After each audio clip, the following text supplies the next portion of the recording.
सुप्रभात।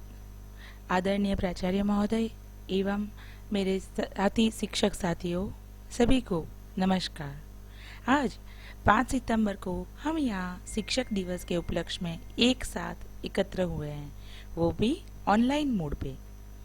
सबसे पहले यहाँ मौजूद प्राचार्य महोदय एवं सभी शिक्षकों और शिक्षिकाओं को मेरी तरफ से शिक्षक दिवस की हार्दिक शुभकामनाएं। इस अवसर पर मैं आप सबकी आभारी हूँ जो आपने मुझे मेरे विचार आप लोगों के समक्ष रखने का ये एक अवसर दिया।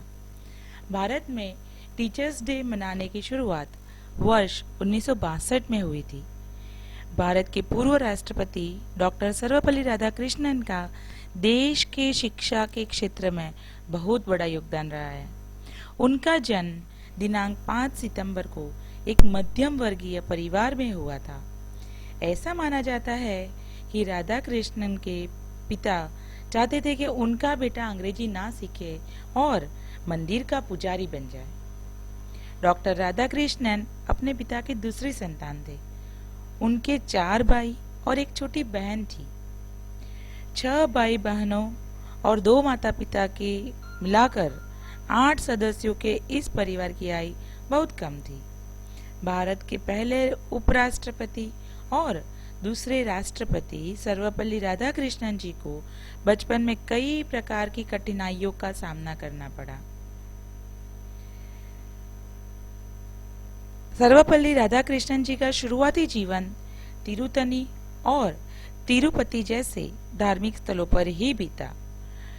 डॉक्टर सर्वपल्ली राधाकृष्णन भारतीय संस्कृति के ज्ञानी, एक महान शिक्षाविद, महान दार्शनिक और महान वक्ता थे।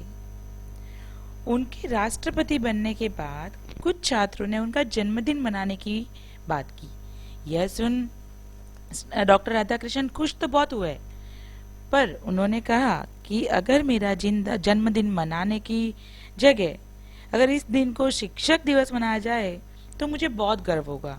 और तब से आज तक हर वर्ष हमारे देश में 5 सितंबर को शिक्षक दिवस मनाया जाता है। डॉक्टर सर्वपल्ली राधाकृष्णन एक विद्वान और बहुत बड़े शिक्षक थे। उन्होंने अपने जीवन के 40 वर्ष एक शिक्षक के रूप व्यतीत किया और अपने दायित्व को पूरा किया। शिक्षा के क्षेत्र में उनका बहुत बड़ा योगदान रहा है। डॉक्टर सर्वपल्ली राधाकृष्णन को 27 बार नोबेल पुरस्कार के लिए नामित किया गया था। 1954 में उन्हें भारत रत्न के साथ सम्मानित किया गया।